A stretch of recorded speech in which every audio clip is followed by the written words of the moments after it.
हर हर महादेव भक्तों, श्री शिवाय नमस्तुभ्यम। आप सभी को वरुधनी एकादशी की ढेर सारी शुभकामनाएं। तो आज हम वरुधनी एकादशी की व्रत कथा सुनेंगे, जिसको सुनने मात्र से समस्त प्रकार के पापों का नाश होता है। महाराज युधिष्ठिर ने कहा श्री कृष्ण से, हे भगवान, आप मुझे कोई ऐसा व्रत विधान कहें जिसके पुण्य फल प्राप्त हो। तब भगवान विष्णु ने कहा, हे राजेश्वर, ऐसे व्रत का नाम वैशाख मास की वरुधनी एकादशी है। यह सौभाग्य देने वाली है, सभी प्रकार के पापों को नाश करने वाली है। इस एकादशी पर व्रत करने से 10,000 सालों तक तप करने के बराबर फल मिलता है। जो सूर्य ग्रहण के समय 1,00,000 भार के स्वर्ण दान करने से मिलता है, वह इस व्रत को रखने से मिलता है।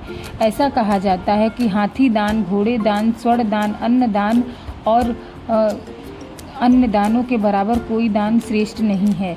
अन्न दान से देवता, पितर और मनुष्य तीनों तृप्त होते हैं। इस एकादशी पर कन्या दान, अन्न दान दोनों के योग के बराबर फल मिलता है। जो लोग लोभ के वश होकर कन्या का दान लेते हैं, उन्हें अगले जन्म में विलाव का जन्म मिलता है। जो मनुष्य कन्या दान करते हैं, उनके पुष्य चित्रगुप्त भी नहीं लिख पाते।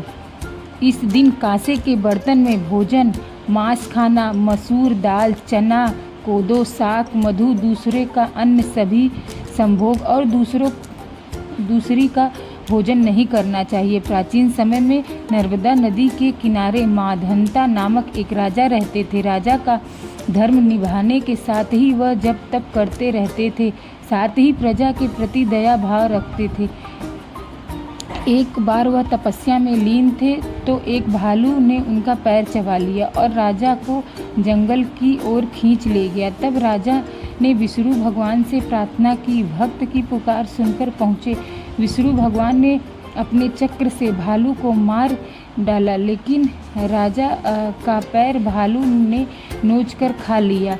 इस बात का राजा को बहुत दुख था। राजा को दुखी देखकर विष्णु भगवान ने कहा कि राजन, भालू ने जो तुम्हारा पैर काटा है वह तुम्हारे पूर्व जन्म का पाप है, जिसकी सज़ा तुम्हें इस जन्म में भुगतनी पड़ रही है। राजा ने इससे मुक्ति पाने का उपाय पूछा तो भगवान विष्णु ने कहा कि राजन, तुम मेरी वाराह अवतार मूर्ति की पूजा वरुधनी एकादशी का व्रत धारण करके करो। इससे तुम्हारे पाप नष्ट हो जाएंगे और व्रत के प्रभाव से दोबारा अंगों वाले हो जाओगे। इसके बाद राजा ने वरुधनी एकादशी का व्रत धारण किया तो उनके पैर फिर से सही हो गए। तो इस प्रकार वरुधनी एकादशी व्रत कथा समाप्त होती है। आशा करती हूँ आप सभी को यह व्रत कथा ज़रूर पसंद आई होगी। तो कमेंट में ओम नमो भगवते वासुदेवाय ज़रूर लिखें।